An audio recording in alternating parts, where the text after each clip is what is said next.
الصلاة والسلام عليك يا حبيب الله الصلاة والسلام عليك يا نبي الله صلى الله تعالى عليك وسلم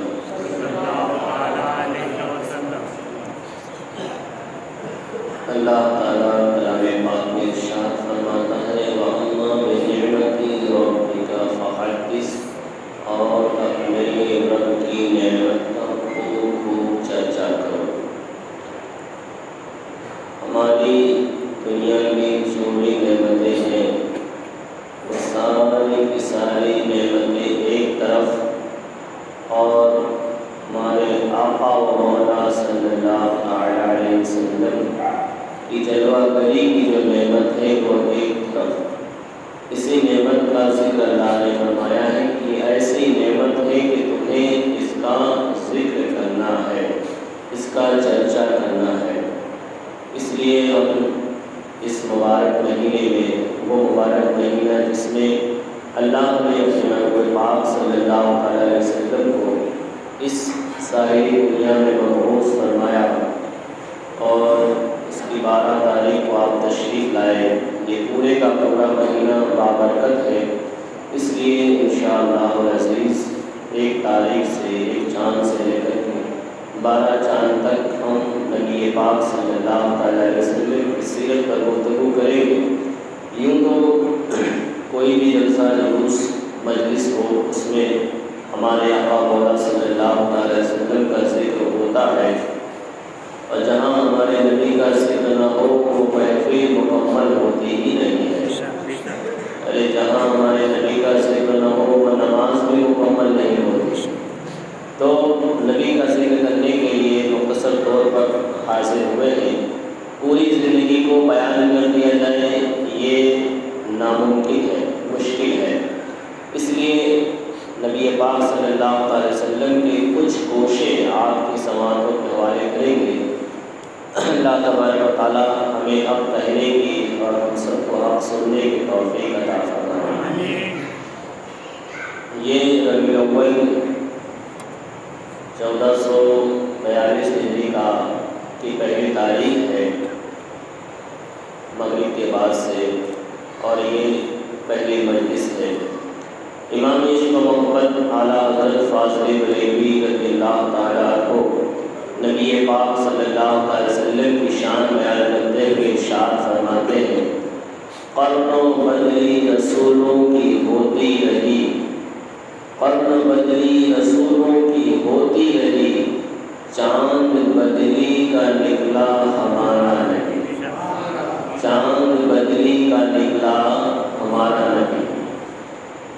دیکھیے اعلیٰ حضرت نے دونوں مصروں میں بدلی کا ذکر فرمایا ہے، بدلی، لیکن دونوں بدلی کا معنی الگ الگ ہے۔ ایک بدلی جو ہے وہ چینجنگ کے معنی میں بدل جانا، ایک کی جگہ پہ دوسرے کا آ جانا، اور دوسرا بدلی جو ہے آپ چاند دیکھتے ہیں تب جو بادل آ جاتا ہے اس کو بدلی کہا جاتا ہے۔ تو دونوں بدلی کا معنی الگ الگ ہے۔ بھئی آپ پہلے سمجھ لیجیے، پھر آپ کو پورا شعر سمجھ میں آ جائے گا۔ تو بدلی کے دونوں مصروں میں بدلی کے الگ الگ معنی ہیں۔ آپ جب چاند دیکھتے ہیں تو اگر مطلع صاف ہو، بادل صاف ہو، تو آپ آسانی سے چاند دیکھ لیتے ہیں اور آپ کو نظر آ جاتا ہے، ہو گیا ہے تو نظر آ جاتا ہے، نہیں ہوا تو نظر نہیں آتا۔ لیکن جب آسمان میں بدلی ہوتی ہے اور آپ بار بار چاند دیکھنے کی کوشش کرتے ہیں، چاند دیکھنے کی کوشش، کبھی ادھر نگاہ دوڑاتے ہیں، کبھی ادھر نگاہ دوڑاتے ہیں، اب اس کے بعد اگر آپ کو چاند نظر آ جائے اس کی خوشی کا عالم بھی کچھ اور ہوتا ہے، اس خوشی کا عالم بھی کچھ اور ہوتا ہے، کیونکہ وہ محنت کے بعد آپ کو حاصل ہوا ہے۔ کبھی کبھی ایسا ہوتا ہے کہ ایک آدمی نے چاند دیکھ لیا اور پھر تھوڑی دیر کے بعد اس کے اوپر بدلی آ گئی، تو اب دوسرے کو دیکھنا ہے تو تھوڑا اسے انتظار کرنا پڑے گا کہ وہ بادل وہاں سے ہٹ جائے تب اسے نظر آئے گا۔ امام عشق و محبت فرماتے ہیں کہ نبیوں کی بدلی ہوتی رہی، نبی آتے رہے آدم آئے، یوسف آئے، یعقوب آئے، ہارون آئے، بہت سارے، ایک کم و بیش 1,00,000 یا 2,24,000 انبیاء کرام تشریف لائے۔ ہمیں تو ان میں سے بہت سارے کے نام یاد ہی نہیں ہے۔ قرآن پاک میں صرف 26 نبیوں کے نام ذکر کیے گئے ہیں، 26 نبیوں کے نام ذکر کیے گئے ہیں۔ آئے تو اتنے سارے، بہت 2,24,000 انبیاء کرام تشریف لائے، لیکن ان میں سے 26 کا ذکر کلام پاک میں ملتا ہے۔ تو فرماتے ہیں قرن بدلی رسولوں کی ہوتی رہی، رسولوں کی بدلی ہوتی رہی، ایک آتے پھر چلے جاتے، دوسرے آ جاتے تھے، لیکن ہمارے نبی جو ہے ان کی بدلی نہیں ہوئی۔ یہ تو وہ ہے جن کا ہمیں پہلے سے انتظار تھا، یہ تو وہ ہے جن کا ہمیں پہلے سے انتظار تھا۔ چاند بدلی کا نکلا ہمارا نبی، بادل میں جو چاند چھپ کر کے نکلتا ہے اس کے دیکھنے کا مزہ ہی کچھ اور ہوتا ہے، اور اس کو دیکھنے کے بعد خوشی ہی کچھ اور ملتی ہے۔ الحمدللہ ہمیں بھی ہمارے نبی کے آنے کی بڑی خوشی ہے، اسی لیے کہتے ہیں چاند بدلی کا نکلا ہمارا۔ یوں چاند تو سب نظر آ جاتے ہیں، لیکن بادل کے اندر جو چاند نظر آئے اس کے دیکھنے کا منظر ہی کچھ ہوتا ہے اور خوشی ہی کچھ اور ہوتی ہے۔ تو ہمارے نبی صلی اللہ علیہ وسلم اس بادل کے اندر سے نکلے ہوئے چاند ہیں، یعنی جب کفر و ظلمت اور شرک میں یہ دنیا ڈوبی ہوئی تھی، اسے پاک کرنے کے لیے ہمارے نبی پاک صلی اللہ علیہ وسلم اس خاک دھرتی پر ظاہری طور پر جلوہ فرما ہوئے۔ ظاہری طور پر اس لیے کہہ رہا ہوں کہ ہمارے نبی تو سب سے پہلے پیدا ہوئے، وہی ہے اول، وہی ہے آخر، وہی ہے ظاہر، وہی ہے باطن، اسی کے جلوے اسی سے ملنے، اسی سے اس کی طرف گئے تھے، تو وہی اول بھی ہے، وہی آخر بھی ہے، تو ان کا تو ہمیں پہلے ہی سے انتظار تھا، وہی آخری نبی ہے۔ اور اس لیے جس مہینے میں ہمارے آقا پیدا ہوئے، ہمیں پورے سال میں اس مہینے کا انتظار بھی بڑی شدت کے ساتھ رہتا ہے کہ وہ مہینہ آئے تاکہ اپنے دلوں کو نبی پاک صلی اللہ علیہ وسلم کی محبت سے تازہ کریں اور اس میں عشق کی لو کو اور بڑھائیں۔ اللہ تبارک و تعالیٰ ہمارے اس مجلس کو قبول فرمائے۔ محترم حضرات، ہمارے نبی صلی اللہ علیہ وسلم جس وقت اس دنیا میں تشریف لائے اس وقت بہت ہی دنیا کا ماحول خراب تھا، بہت سارے لوگ کفر و ضلالت اور گمراہی میں مبتلا تھے۔ ان سب کی ہدایت کے لیے اللہ رب العزت نے اپنے محبوب کو اس دنیا میں مبعوث فرمایا۔ جس طرح سورج نکلنے سے پہلے ستاروں کی روپوشی ہو جاتی ہے، چھپ جاتے ہیں ستارے، اور صبح صادق کی سفیدی، شفق میں سرخی سورج نکلنے کی خوشخبری دینے لگتے ہیں، اسی طرح جب آفتاب رسالت کے طلوع کا زمانہ آیا، ہمارے نبی کے نکلنے کا زمانہ آیا، قریب آ گیا، تو اطراف عالم میں بہت سے ایسے عجیب عجیب واقعات اور خوارق عادات بطور علامات کے ظاہر ہونے لگے۔ یعنی اللہ نے اپنے نبی کو جلوہ فرمانے سے پہلے ایسے ایسے واقعات رونما فرما دیے کہ وہ واقعات اس بات کی گواہی دیتے تھے کہ اب نبی تشریف لانے والے ہیں۔ تو اسی طریقے سے اور ایسی نشانیاں ظاہر فرما دی کہ لوگ بالکل سمجھ گئے، جو ساری کائنات کو، یہ ساری نشانیاں جو ہیں ساری کائنات کو جھنجھوڑ کر یہ بشارت دینے لگی، یہ خوشخبری دینے لگی کہ اب رسالت کا آفتاب اپنی پوری آب و تاب کے ساتھ طلوع ہونے والا ہے۔ چنانچہ بہت سارے واقعات میں سے اصحاب فیل کی ہلاکت کا واقعہ ہے۔ ناگہاں باران رحمت سے سرزمین عرب کا سر سبز و شاداب ہو جانا ہے کہ ایک تو اصحاب فیل کا واقعہ رونما ہوا کہ اللہ نے ہاتھی والوں کے ساتھ کیا معاملہ کیا، جو کعبہ کو ڈھانے کے لیے آئے تھے، چھوٹے چھوٹے پرندوں کے پنجوں میں چھوٹی چھوٹی کنکریاں رکھ کر ان ہاتھی والوں کے لشکر پر گرایا تو وہ آئٹم بم کا کام کر کے ان سب کو ہلاک و برباد کر دیا۔ سمجھ میں آنے والی بات نہیں ہے۔ تو ایسے واقعات رونما ہو۔ اسی طریقے سے بارش کی وجہ سے، باران رحمت سے سرزمین عرب کا سر سبز و شاداب ہو جانا، یہ بھی خوارق کے حالات میں سے تھے۔ اور برسوں کی خشک سالی، سوکھا پڑ گیا تھا، وہ بھی دفع ہو کر کے پورے ملک میں خوشحالی کا دورہ ہو جانا، اور بت جو تھے بتوں کا منہ کے بل گر جانا، اور فارس کے مجوسیوں کی 1000 سال سے جلائی ہوئی آگ کا ایک لمحے میں بجھ جانا۔ ملک فارس میں مجوسیوں نے 1000 سال سے آگ جلا رکھی تھی، یعنی اس آگ کو بجھنے نہیں دیتے تھے، بجھنے پہ آتے اس سے پہلے اس میں لکڑیاں ڈال دی جاتی تھی، وہ بجھتی نہیں تھی، تو 1000 سال سے وہ آگ جل رہی تھی، لیکن ہمارے نبی تشریف لائے تو وہ آگ اپنے آپ بجھ گئی، پتہ چلا کہ شرک کو مٹ جانا ہے اور حق آ گیا ہے اور باطل کو مٹ جانا ہے، اور مٹ گیا۔ اور پھر اسی طریقے کے کسریٰ کے محل کا زلزلہ، کسریٰ کے محل میں جو زلزلہ آیا وہ بھی اس بات کی گواہی دیتا تھا کہ حضور تشریف لا رہے ہیں، اور اس کے 14 کنگروں کا منہدم ہو جانا، 14 اس کے گنبد کا کیا ہو جانا، منہدم ہو جانا، گر جانا، اور ہمدان اور قم کے درمیان 6 میل لمبے 6 میل چوڑے بحیرہ ساوا کا یکایک بالکل خشک ہو جانا۔ ہمدان اور قم کے درمیان ایک بہت بڑا 6 میل مطلب 9 کلومیٹر تک کی جو ندی تھی، جو سمندر تھا، اس کا یکایک بالکل خشک ہو جانا، اچانک اس کا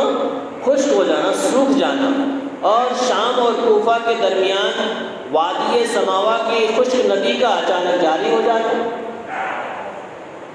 وہاں پہ ہمدان اور قم کے درمیان جو 9 کلومیٹر کی ندی تھی، نہر تھی، اس کا سوکھ جانا، وہ سوکھ گئی۔ اور کوفہ کے درمیان، شام اور کوفہ کے بیچ میں وادی سماوا تھی، وہ خشک تھی تو وہ جاری ہو گئی، اس میں پانی آ گیا، اچانک وہ جاری ہو گئی۔ حضور صلی اللہ علیہ وسلم کی والدہ کے بطن سے ایک ایسے نور کا نکلنا جس سے بصرا کے محل روشن ہو گئے۔ یہ سارے کے سارے واقعات اسی سلسلے کی کڑی ہیں جو حضور علیہ الصلوۃ والتسلیمات کی تشریف آوری سے پہلے ہی مبشرات بن کر کے عالم کائنات کو یہ خوشخبری دینے لگے تھے کہ اب وہ نبی تشریف لانے والے ہیں، مبارک ہو وہ شہ پردے سے باہر آنے والا ہے، گدائی کو زمانہ جس کے در پر آنے والا ہے، کہ وہ نبی تشریف لانے والے ہیں۔ تو اللہ نے اپنے نبی کو جلوہ فرمانے سے پہلے اتنے سارے واقعات ایسے رونما فرما دیے جس سے سارے لوگ جان گئے کہ اب اللہ کا آخری نبی تشریف لا رہا ہے۔ حضرات انبیاء کرام علیہ السلام سے پہلے اعلان نبوت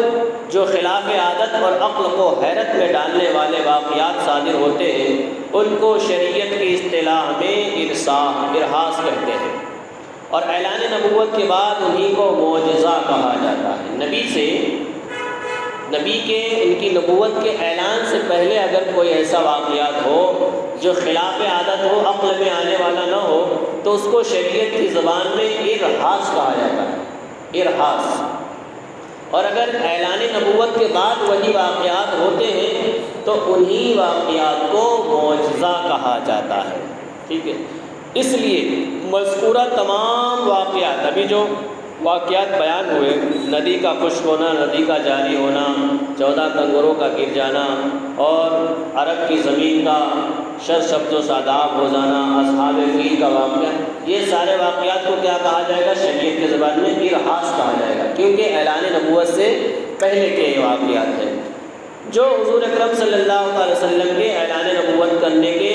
قبل ظاہر ہوئے، جن کو ہم نے برکات نبوت کے عنوان سے بیان کر دیا۔ اس قسم کے واقعات جو ارہاس کہلاتے ہیں، ان کی تعداد بہت زیادہ ہے، ان میں سے چند کا ذکر یہاں پہ ہو چکا اور چند دوسرے واقعات بھی ذکر کیے جاتے ہیں۔ محدث ابو نعیم نے اپنی کتاب دلائل النبوہ میں حضرت عبداللہ ابن عباس رضی اللہ تعالیٰ عنہما سے روایت کی ہے یہ حدیث بیان کی ہے کہ جس رات حضور اکرم صلی اللہ تعالی علیہ وسلم کا نور نبوت حضرت عبداللہ کی پشت اقدس سے حضرت آمنہ کے وطن مقدس میں منتقل ہوا، جب وہ نور نبوت حضرت عبداللہ کی پیٹھ سے حضرت آمنہ کے پیٹ میں گیا تو روئے زمین کے تمام چوپایوں ہیں، پرندے چرندے سب تمام چوپائے، خصوصاً قریش کے جانوروں کو اللہ تعالیٰ نے قوت گویائی عطا فرما دی، جانوروں کو اللہ نے بولنے کی طاقت عطا فرما دی، اور انہوں نے کیا کہا، جانور نے کیا کہا، انہوں نے بزبان فصیح اعلان کر دیا، یعنی صاف ستھری زبان میں ان جانوروں نے اعلان کیا، کیا کیا کہ آج اللہ کا وہ مقدس رسول شکم مادر میں جلوہ گر ہو گیا ہے، ماں کے پیٹ میں جلوہ گر ہو گیا۔ جانور یہ کہہ رہے ہیں، تو جانور میلاد منا رہے ہیں، اور آج کل کے یہ عقل والے جانور جو ہیں یہ کہتے ہیں میلاد نہ مناؤ، صحابہ نے منایا، ولیوں نے منایا، عجیب قسم کی دلیلیں مانگتے ہیں۔ اللہ فرماتا ہے وَأَمَّا بِنِعْمَتِ رَبِّكَ فَحَدِّثْ، کہ اپنے رب کی نعمت کا چرچا کرو، اور بھی بہت ساری دلیلیں موجود ہیں، واقعات موجود ہیں، صحابہ کی حدیثیں موجود ہیں، لیکن پھر بھی ان کے دلوں اور عقلوں پر جو پردہ پڑا ہے اس کی وجہ سے وہ اسے ماننے کے لیے تیار نہیں ہوتے۔ تو بہرحال جانوروں نے اعلان کر دیا کہ اب وہ نور جو ہے اپنی ماں کے شکم میں جلوہ گر ہو گیا ہے، جس کے سر پر تمام دنیا کی امامت کا تاج ہے، وہ نور جس کے سر پر تمام دنیا کی امامت کا تاج ہے، اور جو سارے عالم کو روشن کرنے والا چراغ ہے۔ مشرق کے جانوروں نے مغرب کے جانوروں کو بشارت دی، اسی طرح سمندروں اور دریاؤں کے جانوروں نے ایک دوسرے کو خوشخبری سنائی کہ حضرت ابوالقاسم کی ولادت باسعادت کا وقت قریب آ گیا ہے۔ اب ان جانوروں نے صرف مکہ اور مدینہ والوں ہی کو نہیں بتایا، بلکہ ان جانوروں نے، مشرق کے جانوروں نے مغرب کے جانوروں کو، مغرب کے جانوروں نے مشرق کے جانوروں کو، چرند پرند نے آپس میں ایک دوسرے کو اعلان کر دیا کہ جس کے صدقے میں ہم بنے ہیں وہ تشریف لانے والا ہے، وہ تشریف لانے والا ہے، وہ نبی تشریف لانے والے ہیں، اور ان کی ولادت کا وقت قریب آ گیا ہے۔ تو اس حدیث سے بھی پتہ چلا کہ ہمارے نبی صلی اللہ علیہ وسلم کے تشریف لانے سے پہلے نبیوں نے بشارت دی، پرندوں چرندوں جانوروں نے بشارت دی کہ وہ نبی تشریف لانے والے ہیں، اس لیے ہم ان کا ذکر یہاں پہ کر رہے ہیں۔ حدیث نمبر دوسرا واقعہ، خطیب بغدادی نے اپنی سند کے ساتھ یہ حدیث روایت کی ہے کہ حضور اکرم صلی اللہ علیہ وسلم کی والدہ ماجدہ حضرت بی بی آمنہ نے فرمایا کہ جب حضور اقدس صلی اللہ تعالیٰ علیہ وسلم پیدا ہوئے، جب حضور پیدا ہوئے تو حضرت آمنہ کہتی ہیں کہ میں نے دیکھا کہ ایک بہت بڑی بدلی آئی، ایک بہت بڑی بدلی یعنی بادل کا ایک ٹکڑا آیا، جس میں روشنی کے ساتھ گھوڑوں کے ہنہنانے اور پرندوں کے اڑنے کی آواز بھی تھی۔ اس بادل کے اندر گھوڑے کے بولنے کی آواز، پرندوں کے بولنے کی آواز، اور ساتھ ہی میں کچھ انسانوں کی بولیاں بھی سنائی دیتی تھی۔ پتہ چلا کہ حضور کی ولادت کی خوشخبری دینے کے لیے، مبارکبادی دینے کے لیے فرشتے بھی آئے ہیں، اور فرشتے جس گھوڑے پہ سوار ہو کر کے آئے ہیں وہ گھوڑے بھی گواہی دے رہے ہیں، اور انسانوں کا گروہ بھی آیا ہے جو حضور کی پیدائش کی خوشخبری سنا رہے ہیں، مبارکبادی دے رہے ہیں۔ حضرت آمنہ کہتی ہے کہ پھر ایک دم حضور میرے سامنے سے غائب ہی ہو گئے، حضور میرے سامنے سے غائب ہو گئے، اور میں نے سنا، جب حضور میرے سامنے سے غائب ہو گئے تو حضرت آمنہ کہتی ہے میں نے سنا کہ ایک اعلان کرنے والا اعلان کر رہا ہے محمد صلی اللہ تعالیٰ علیہ وسلم کو مشرق اور مغرب میں گشت کراؤ، محمد صلی اللہ علیہ وسلم کو پورب پچھم میں گھماؤ، اور ان کو سمندروں کی بھی سیر کراؤ، سمندروں دریاؤں کی بھی سیر کراؤ، اور تاکہ تمام کائنات کو ان کا نام، ان کا حلیہ، ان کا بایو ڈیٹا، ان کی صفت معلوم ہو جائے، تمام لوگوں کو ان کی صفت، ان کا حال معلوم ہو جائے، اور ان تمام جاندار مخلوق یعنی جن اور انس، جنات اور انسان، ملائکہ یعنی فرشتے اور چرندوں پرندوں کے سامنے پیش کرو۔ حضرت آمنہ کہتی ہے ایسی آواز اس کے اندر سے، اس بادل کے اندر سے آئی، اور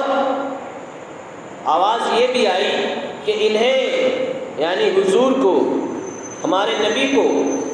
کیا آواز آئی کہ انہیں حضرت آدم کی صورت عطا کر دی جائے، حضرت شیس علیہ السلام کی معرفت عطا کر دی جائے،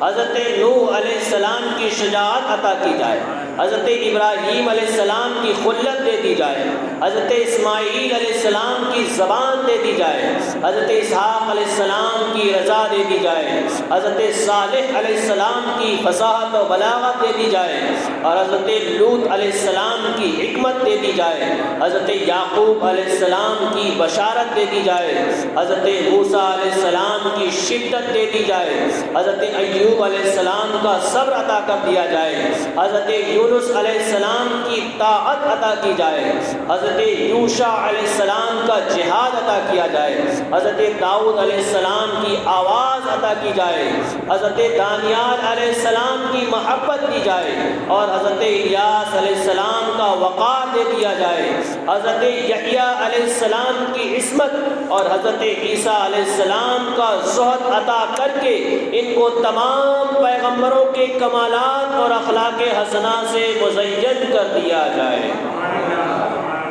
تمام صفتیں جو نبیوں میں ہیں وہ ملی ہیں انہی کے صدقے میں، لیکن وہ ساری کی ساری انہیں عطا کر دی جائے، سب دے دی جائے۔ اور حضرت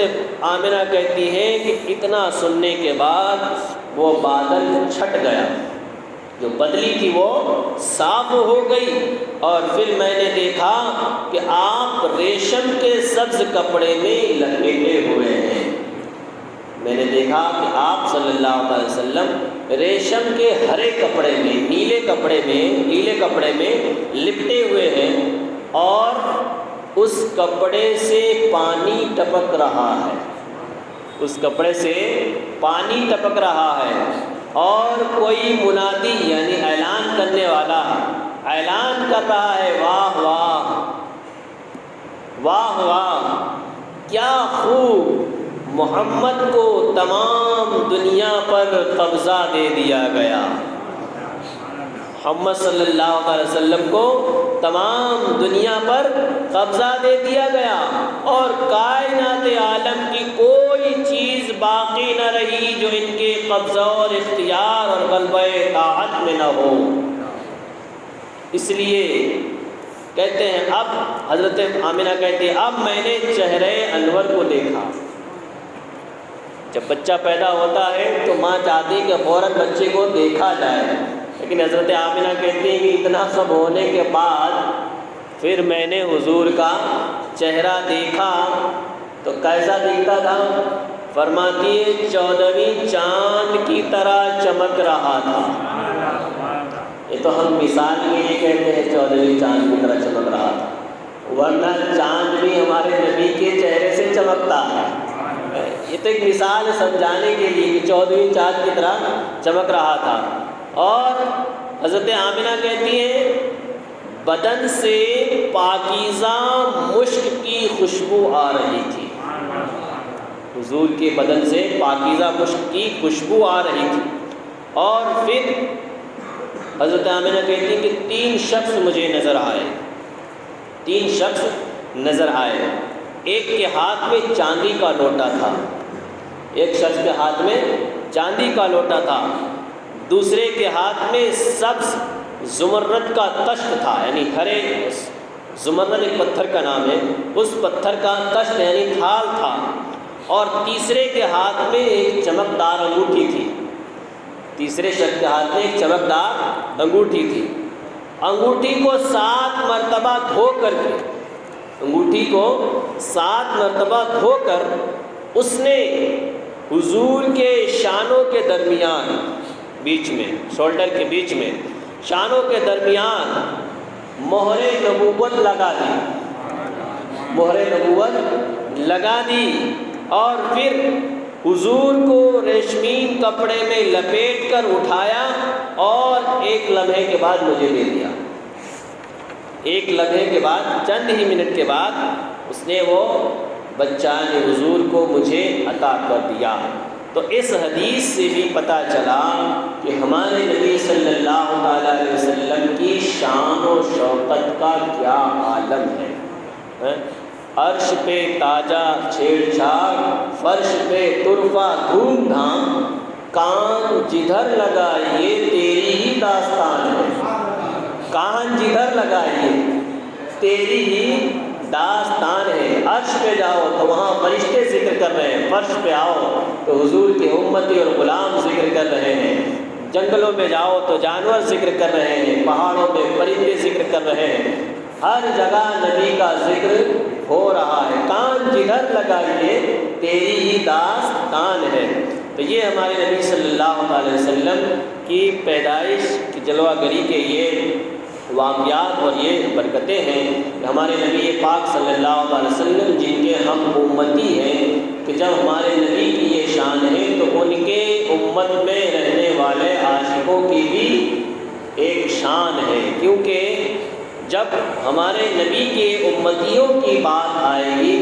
تو ایک حدیث پاک میں ذکر کیا گیا، حضرت عمر بن خطاب کہتے ہیں کہ الجنت حرمت علی الانبیاء حتی ادخلها والامم حتی تدخلها امتی۔ حضرت عمر اس حدیث کو روایت کرتے ہیں، کہتے ہیں نبی پاک صلی اللہ علیہ وسلم نے ارشاد فرمایا کہ جنت نبیوں پہ حرام کر دی گئی ہے جب تک کہ میں اس میں داخل نہ ہو جاؤں، جب تک میں اس جنت میں داخل نہ ہو جاؤں تب تک کوئی نبی جنت میں داخل ہوگا نہیں۔ اب اس سے کوئی یہ سوال نہ اٹھائے کہ حضرت عیسیٰ علیہ السلام تو جنت میں ہے، حضرت آدم علیہ السلام، حضرت عیسیٰ علیہ السلام بھی چوتھے آسمان پر ہے۔ تو بہرحال یہ حشر قائم ہونے کے بعد کی بات ہے، حشر جب قائم ہوگا میدان محشر کہ اس کے بعد جب جنت اور دوزخ کا فیصلہ ہوگا تب کی بات ہے، ٹھیک ہے۔ یہ تو ہمارے نبی صلی اللہ علیہ وسلم جنت کی سیر کر کے تشریف لائے ہیں، اور ساتھ میں حضرت بلال نے بھی سیر کی ہے۔ تو یہ جو بات ہے کہ حرام ہے نبیوں پر جب تک کہ میں داخل نہ ہو جاؤں، تو حشر قائم ہونے کے بعد کی بات ہے۔ اور اسی طرح حضور فرماتے ہیں وَالْأُمَمِ حَتَّى تَدْخُلَ أُمَّتِي، اسی طرح تمام امتوں پہ حرام ہے جب تک کہ میری امت داخل نہ ہو جائے، جب تک کہ میری امت داخل نہ ہو جائے تب تک دوسری امت جنت میں داخل نہیں ہو سکتی۔ تو یہ ہمارے نبی کی شان ہے اور ہمارے امتی ہونے کا فخر ہے، اور یہ بھی ہماری شان ہے۔ بہرحال میدان محشر بھی جو ہوگا وہ بھی ہمارے نبی پاک صلی اللہ علیہ وسلم کی شان دکھانے کے لیے ہوگا، کہ فرماتے ہیں فقط اتنا سبب ہے انعقاد بزم محشر کا کہ ان کی شان محبوبی دکھائی جانے والی ہے، وہاں پر بھی ان کی شان محبوبی دکھائی جائے گی۔ اللہ فرمائے گا کہ اے محبوب جو آج تم کہو گے وہی ہوگا، جو تم کہو گے وہی ہوگا، تم شفاعت کا دروازہ کھولو گے تو ہی شفاعت ہوگی، ورنہ یہ امت سارے نبیوں کے پاس گھوم کر کے آئے گی تو سب یہی کہیں گے اذهبوا الی غیری، جاؤ دوسروں کے پاس جاؤ، لیکن جب میرے نبی کے پاس آئیں گے تو کہیں گے انا لہا انا لہا، ہاں میں ہی تو اس کے لیے ہوں، میں ہی اس کے لیے ہوں، میں ہی شفاعت کروں گا۔ تو وہاں پر نبی پاک صلی اللہ علیہ وسلم کی شان دکھائی جائے گی۔ بہرحال یہ ہمارے نبی صلی اللہ علیہ وسلم جو پیدا ہوئے تشریف لائے اس وقت کے یہ واقعات تھے جو آپ نے سماعت کیے۔ اب حضور اکرم صلی اللہ تعالیٰ علیہ وسلم کے بچپن کے کچھ واقعات اسے سماعت کر لیں۔ حضور اکرم صلی اللہ علیہ وسلم کی تاریخ پیدائش میں کچھ اختلاف ہے، مگر قول مشہور یہی ہے کہ واقعہ اصحاب فیل سے 55 دن کے بعد، اصحاب فیل یعنی ہاتھی والوں کا جو واقعہ ہوا تھا اس کے 55 دن کے بعد، 55 دن کے بعد 12 ربیع الاول شریف مطابق 20 اپریل عیسوی سن 571 عیسوی سن 571 میں ولادت باسعادت کی تاریخ ہے، یعنی 12 ربیع الاول کو، چونکہ اس وقت ہجری نہیں تھی۔ ہجری کب سے ہوئی؟ جب ہمارے نبی مکہ سے ہجرت فرما کر مدینہ تشریف لائے تب سے ہجری چالو ہوئی ہے، تو اس لیے یہاں پہ ہجری کا ذکر نہیں ہے، کیونکہ حضور تو مکہ میں پیدا ہوئے تھے، تب ہجری نہیں تھی۔ عیسوی سن کا ذکر ہے، جو انگریزی تاریخ میں جو آپ ابھی 2020 چل رہا ہے، اس وقت جس وقت حضور پیدا ہوئے تھے اس وقت کون سی عیسوی چل رہی تھی؟ 571 عیسوی چالو تھی۔ اس وقت حضور صلی اللہ علیہ وسلم 20 اپریل کو تشریف لائے تھے۔ اہل مکہ کا بھی اسی پر عمل درآمد ہے، اہل مکہ بھی اسی پہ عمل کرتے ہیں کہ وہ لوگ 12 ربیع الاول ہی کو کاشان نبوت کی زیارت کے لیے جاتے ہیں اور وہاں میلاد شریف کی محفلیں منعقد کرتے ہیں۔ ابھی نہیں کرتے۔ جب سنیوں کی حکومت تھی، ترکیوں کی حکومت تھی، تب وہ یہ میلاد کی محفل سجاتے تھے۔ اب تو سلام بھی پڑھنے نہیں دیتے۔ یہ نجدی حکومت جو ہے اب تو کھڑے ہو کے سلام بھی پڑھنے نہیں دیتی، لیکن جب سنیوں کی حکومت تھی، عاشقوں کی حکومت تھی، تو اس وقت کاشان نبوت کی زیارت کے لیے، یعنی جہاں حضور تشریف لائے تھے اس گھر کی زیارت کے لیے کب جاتے تھے؟ 12 ربیع الاول شریف کو جایا کرتے تھے، اور اسی تاریخ کو میلاد کی محفل بھی سجائی جاتی تھی۔ تاریخ عالم میں وہ نرالا اور عظمت والا دن ہے کہ اسی روز عالم ہستی کے ایجاد کا باعث ہے۔ عالم ہستی جو وجود میں آئی اس کا باعث کون ہے؟ حضور اکرم صلی اللہ علیہ وسلم کی ذات ہے۔ حضور کے صدقے میں گردش لیل و نہار کا مطلوب، خلق آدم کا رمز، کشتی نوح کی حفاظت کا راز، بانی کعبہ کی دعا، ابن مریم کی بشارت کا ظہور ہوا، کائنات وجود کے الجھے ہوئے گیسوؤں کو سنوارنے والا، تمام جہان کے بگڑے نظاموں کو سدھارنے والا، یعنی وہ نبیوں میں رحمت لقب پانے والا، مرادیں غریبوں کی پر لانے والا، مصیبت میں غیروں کے کام آنے والا، وہ اپنے پرائے کا غم کھانے والا، فقیروں کا ماوا، ضعیفوں کا ملجا، یتیموں کا والی، غلاموں کا مولا، یتیموں کا والی، غلاموں کا مولا، سند الاصفیاء، اشرف الانبیاء، احمد مصطفیٰ، محمد مصطفیٰ صلی اللہ تعالیٰ علیہ وسلم عالم وجود میں رونق افروز ہوئے، اور پاکیزہ بدن، ناف بریدہ، ختنہ کیے ہوئے، خوشبو میں بسے ہوئے، بحالت سجدہ مکہ مکرمہ کی مقدس سرزمین میں اپنے والد ماجد کے مکان کے اندر پیدا ہوئے۔ ہمارے نبی کی یہ بھی خصوصیت ہے کہ حضور جب پیدا ہوئے تو گندگی میں لپٹے ہوئے نہیں تھے، پاکیزہ بدن، پاک صاف بدن، اور ساتھ میں ناف بریدہ، یہ جو ناف ہوتی ڈوٹی، اس میں بہت بڑی ناف ہوتی ہے، جب بچہ ماں کے پیٹ میں ہوتا ہے تو اسی کے ذریعے سے اس کے پیٹ میں کھانا جاتا ہے، اس کا رزق جایا کرتا ہے۔ جب پیدا ہوتا ہے تو پھر ڈاکٹر اسے کاٹ دیا کرتے ہیں، پھر وہ تھوڑا سا چھوڑ دیتے ہیں اتنا، اور پھر سوکھتے وہ اندر چلا جاتا ہے تو ڈوٹی بن جاتی ہے، ٹھیک ہے، تو اسے ناف کہا جاتا ہے۔ تو حضور اکرم صلی اللہ علیہ وسلم ناف بریدہ پیدا ہوئے، ناف کٹی ہوئی تھی، ٹھیک ہے، اور ختنہ کیے ہوئے تشریف لائے، اور خوشبو میں بسے ہوئے، خوشبو سے معطر تھے، اور جب تشریف لائے تو آتے ہی سجدے میں گر گئے، آتے ہی سجدے میں گر گئے اور ارشاد فرمایا رب ہب لی امتی، رب ہب لی امتی، اے اللہ میری امت پر رحم فرما، میری امت پر رحم فرما۔ تو یہ حضور اکرم صلی اللہ علیہ وسلم کی شان ہے۔ مکہ مکرمہ میں پیدا ہوئے، کہاں پیدا ہوئے؟ مکہ شریف میں پیدا ہوئے، اور اپنے والد ماجد کے مکان پر یعنی حضرت عبداللہ کے گھر پر پیدا ہوئے۔ والد کا تو انتقال ہو گیا تھا، حضرت عبداللہ کا تو وصال ہو گیا تھا، تو جب بچہ پیدا ہوتا ہے تو سب سے پہلے اس کو باپ کو بلایا جاتا ہے نا، لیکن جب حضور پیدا ہوئے تو والد تو تھے ہی نہیں ان کو بلایا جاتا، لیکن دادا تھے، دادا تھے، اور وہ دادا بھی اس وقت طواف کعبہ کر رہے تھے، کعبے کا طواف کر رہے تھے۔ اسی حالت میں یہ خوشخبری سن کر کہ ان کے گھر پوتا پیدا ہوا ہے، حضرت عبد المطلب خوش خوش حرم کعبہ سے اپنے گھر آئے اور والہانہ جوش محبت میں اپنے پوتے کو کلیجے سے لگا لیا، محبت کے ساتھ اپنے پوتے کو کلیجے سے لگایا، اور پھر کعبہ میں لے جا کر خیر و برکت کی دعا مانگی،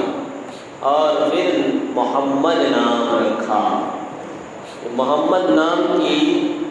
بہت فضیلت ہے۔ قیامت کے دن جس کے نام کے آگے یا پیچھے محمد یا احمد ہوگا، اللہ فرمائے گا بے حساب جنت میں چلے جاؤ، بے حساب جنت میں چلے جاؤ۔ بتاؤ پوری زندگی 100 سال کی زندگی گزارا، کتنے گناہ کیے ہوں گے، لیکن نام محمد رکھا تو اس کی یہ برکت قیامت کے دن ظاہر ہوگی۔ اللہ فرمائے گا بغیر حساب جنت میں چلے جاؤ۔ اور ہم محمد نام رکھنے سے کتراتے ہیں، تو ہمیں یہ برکت والا نام رکھنا چاہیے۔ اعلیٰ حضرت فاضل بریلوی رضی اللہ عنہ اپنے سب بچوں کا نام محمد رکھتے تھے، سب کا نام محمد۔ کسی نے کہا کہ 1-2 ہو جائیں گے تو فرمان لگے تمہارے گھر میں 2-4 محمد ہو جائیں تو اس میں تمہیں کیا تکلیف ہے؟ محمد ہو جائیں تو کیا تکلیف ہے، برکت تو حاصل ہوگی۔ ہاں یہ اور بات ہے کہ پکارنے کے لیے، بلانے کے لیے کوئی اور نام رکھ دو، کوئی اور نام رکھ دو، لیکن اصل نام محمد رکھو۔ پکارنے کے لیے دوسرا نام بھی رکھ سکتے ہو، اور اگر رکھا ہے تو آگے پیچھے کم سے کم محمد یا احمد لگا دو تاکہ قیامت کے دن اس کی برکت حاصل ہوئے۔ محمد نام کی یہ برکت ہے کہ جس دسترخوان پر محمد نام کا شخص بیٹھا ہو اس دسترخوان پر رحمتیں اور برکتیں نازل ہوا کرتی ہیں۔ یہ ایک نام جیسی بہت ساری فضیلتیں ہیں، لیکن یہاں پہ بیان کرنا ابھی مناسب نہیں ہے کیونکہ ٹاپک کوئی دوسرا ہے۔ تو محمد نام رکھا، اور دوسری یہ کہ جب حضور پیدا نہیں ہوئے تھے اس سے پہلے بہت سارے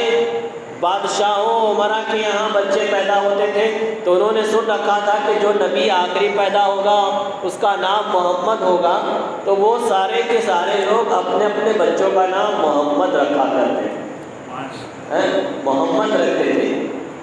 تو لیکن وہ محمد اس لیے وہ لوگ کرتے تھے کہ یہی ہمارا بچہ نبی ہوگا،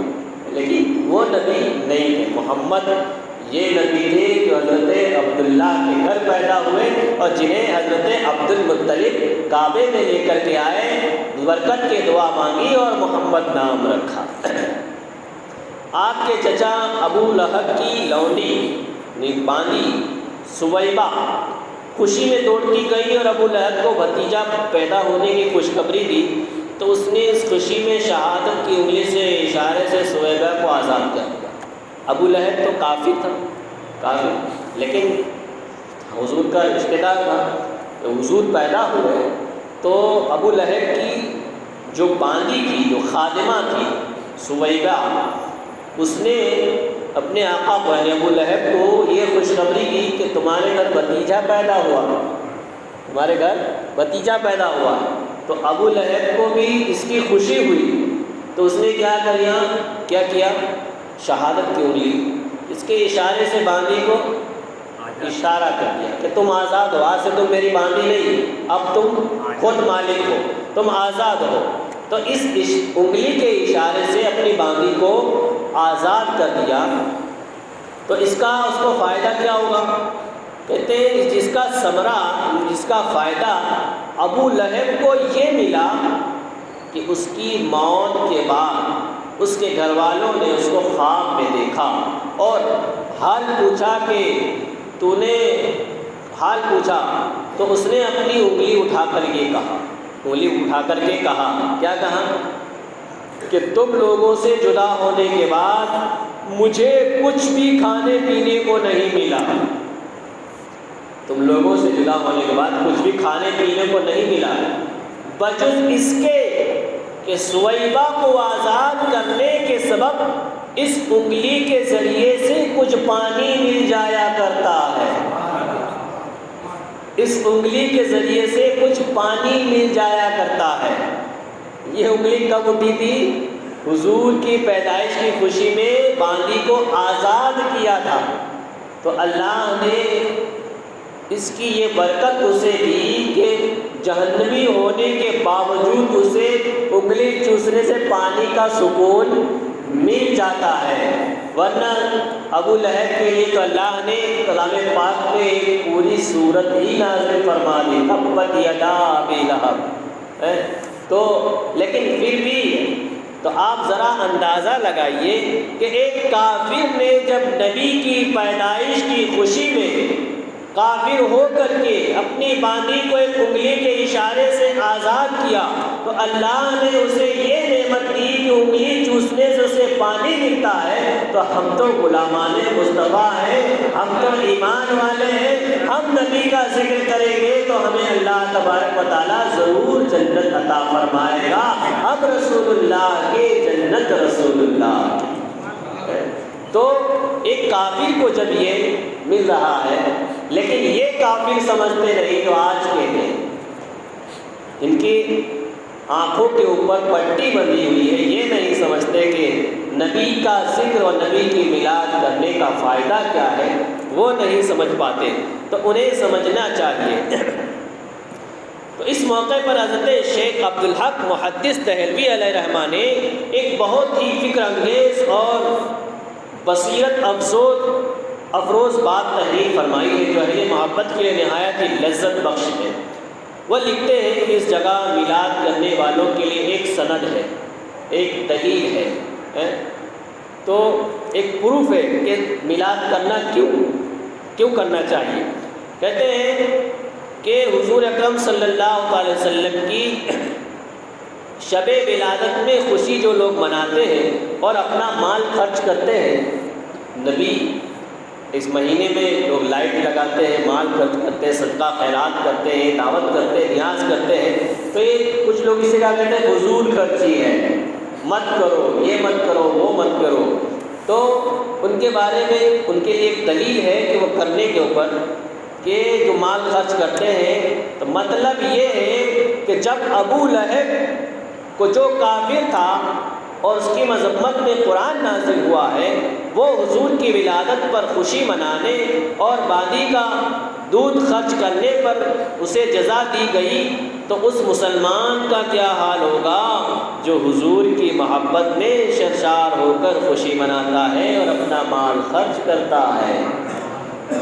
نبی کی محبت میں جو اپنا مال خرچ کرتا ہے، اس کی محبت کا کیا عالم ہوگا۔ اللہ تبارک و تعالیٰ اس سے تو اور بھی زیادہ برکتیں عطا فرمائے گا۔ جس مقدس مکان میں حضور اقدس صلی اللہ علیہ وسلم کی ولادت ہوئی، تاریخ اسلام میں اس مقام کا نام مولد النبی یعنی نبی کی پیدائش کی جگہ ہے۔ جس مکان میں حضور پیدا ہوئے، اس جگہ کا نام کیا ہے؟ مولد النبی یعنی نبی کے پیدا ہونے کی جگہ۔ اور یہ جگہ بہت ہی متبرک مقام ہے، متبرک برکت والا مقام، برکت والی جگہ ہے۔ سلاطین اسلام نے یعنی اسلامی بادشاہوں نے اس مبارک یادگار پر بہت ہی شاندار عمارت بنائی تھی، شاندار بلڈنگ بنائی تھی اس جگہ پر بادشاہوں نے، اور جہاں اہل حرمین شریفین اور تمام دنیا سے آنے والے مسلمان دن رات محفل میلاد شریف منعقد کرتے اور صلاۃ و سلام پڑھتے رہتے تھے۔ یہ جو بلڈنگ بنائی تھی وہاں پر چاروں جانب سے آنے والے مسلمان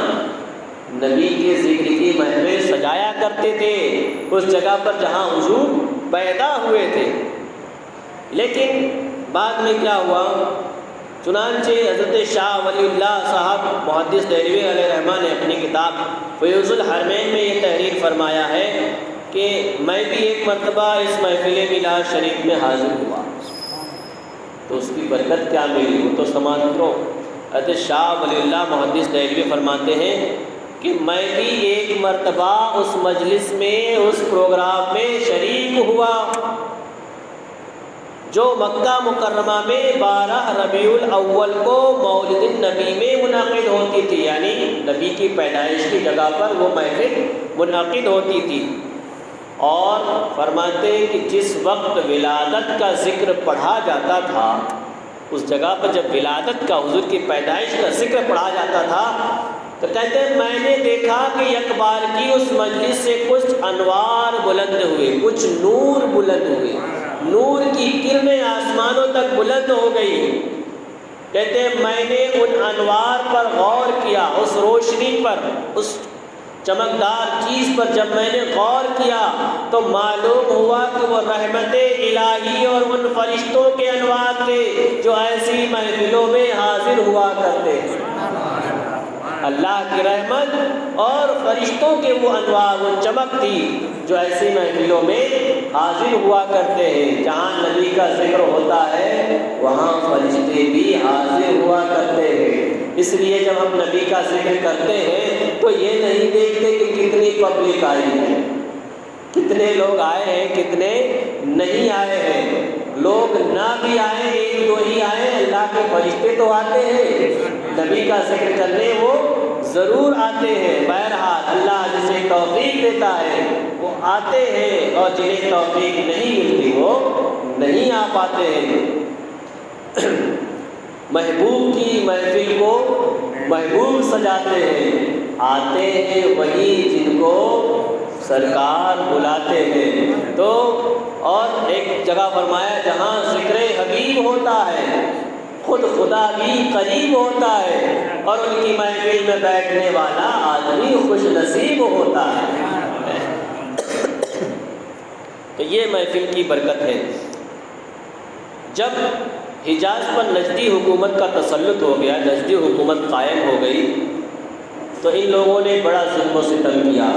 صحابہ کی قبروں کو اٹھا دیا، حضرت فاطمہ الزہرا کے گنبد کو اٹھا دیا، حضرت حسن مجتبیٰ کے گنبد کو اٹھا دیا، سارے صحابہ کے جو گنبد تھے ان کو اٹھا دیا، قبروں کو مسمار کر دیا، ختم کر دیا، اور گنبدوں کے ساتھ ساتھ نجدی حکومت نے اس مقدس یادگار کو بھی توڑ پھوڑ کر مسمار کر دیا۔ کون سی؟ یہی مولد النبی جو حضور کی پیدائش کی جگہ تھی، اس کو بھی جو بلڈنگ بنائی گئی تھی اسے بھی توڑ پھوڑ کر کے ختم کر دیا اور اسے ویران کر دیا، اور یہ نجدی حکومت نے سب کچھ ہی ختم کر دیا۔ وہاں پہ جو نشانیاں تھیں وہ ساری کی ساری ختم کر دی۔ حضور مفتی اعظم ہند فرماتے تھے تیرے محبوب کا پیارا چمن کیا برباد، الہی نکلے یہ نجدی بلا مدینے سے، الہی نکلے یہ نجدی بلا مدینے سے، کہ یہ بلا اگر نکل گئی تو ہمارے ایمان میں اور بھی زیادہ تازگی آ جائے گی اور بڑا سرور محسوس ہوگا۔ جنہوں نے یہ کتاب لکھی حضرت عبد مصطفیٰ اعظمی، یہ کہتے ہیں کہ جب میں 1959 میں 1959 میں جب میں حج کے لیے گیا تو کہتے ہیں میں نے اس مرکز خیر و برکت کی زیارت کی۔ یہ کتاب لکھنے والے کیا کہتے ہیں، میں نے اس جگہ کی زیارت کی، دیکھا، زیارت کے لیے حاضر ہوا تو میں نے اس جگہ پر ایک چھوٹی سی بلڈنگ دیکھی جو مقفل تھی، اس میں تالا لگا ہوا تھا، اس چھوٹی سی بلڈنگ میں تالا لگا ہوا تھا۔ بعض عربوں نے بتایا، یعنی عرب کے رہنے والوں نے بتایا، کچھ لوگوں نے، کہ اب اس بلڈنگ میں ایک مختصر سی لائبریری ہے، اس بلڈنگ میں اب کیا ہے، چھوٹی سی لائبریری موجود ہے، اور ایک چھوٹا سا مکتب ہے، اس میں لوگ کتابیں پڑھاتے ہیں۔ اب اس جگہ نہ میلاد شریف ہو سکتا ہے، نہ صلاۃ و سلام پڑھنے کی اجازت ہے۔ نجدی حکومت نے سب بند کر دیا کہ وہاں آپ صلاۃ و سلام بھی نہیں پڑھنے دیتے، میلاد کی محفل بھی قائم نہیں کرنے دیتے۔ عبد المصطفیٰ اعظمی فرماتے ہیں، میں نے اپنے ساتھیوں کے ساتھ بلڈنگ سے کچھ دور کھڑے ہو کر، بات سننے کے لائق، بلڈنگ سے کچھ دور کھڑے ہو کر چپکے صلاۃ و سلام پڑھا، چپکے صلاۃ و سلام پڑھا، تو مجھ پر ایسی رقت طاری ہوئی کہ کچھ دیر تک روتا ہی رہ گیا۔ یہ برکت ہے اس جگہ کی کہ دور کھڑے ہو کر صلاۃ و سلام پڑھا تو یہ برکت ہوئی کہ ان کے دل میں رقت طاری ہو گئی اور خشیت الہی سے ان کا سینہ مجزن ہو گیا، نبی کی محبت سے دل لبریز ہو گیا، اور کہتے ہیں کچھ دیر تک روتا ہی رہا۔ تو ذرا اندازہ لگائیے، جب اتنے فاصلے سے جب صلاۃ و سلام پڑھا گیا تو اس کی یہ برکت تھی کہ جو آپ نے محسوس کی، تو جو اس جگہ پر رہ کر پڑھتے ہوں گے انہوں نے کتنی برکتیں حاصل کی ہوں۔ تو اس جگہ کی برکت ہی کچھ اور ہے، کیونکہ اس جگہ پر نبیوں کے سردار اور اللہ کا محبوب تشریف لائے، اس لیے اس جگہ کی برکت بڑی ہی پاکیزہ تھی، اور اس سے فائدہ اٹھانے والوں نے اٹھایا۔ ہم لوگوں کے نصیب میں وہ نہیں تھی، اس لیے ہم نے نہیں پایا، اور انشاءاللہ جب ہمیں بھی سرکار بلائیں گے تو ہم بھی کم سے کم اس کی زیارت تو کریں گے، اس بلڈنگ کی نہیں تو اس جگہ ہی کی زیارت کر لیں گے۔ اللہ تبارک و تعالیٰ ہم سب کو علم کی لازمات اور سے مال فرمائے، سیرت مصطفیٰ کے گوشوں کو اپنے ذہنوں میں محفوظ رکھنے کی توفیق عطا فرمائے، ہم سب کو سیرت مصطفیٰ کے فیضان سے مال فرمائے، ہمارے دلوں میں عشق مصطفیٰ کو معزز فرمائے، ایمان کے ساتھ رکھے، ایمان پر خاتمہ عطا فرمائے، اور اس مہینے میں کی جانے والی دعاؤں کو شرف قبولیت عطا فرمائے۔ ہماری جائز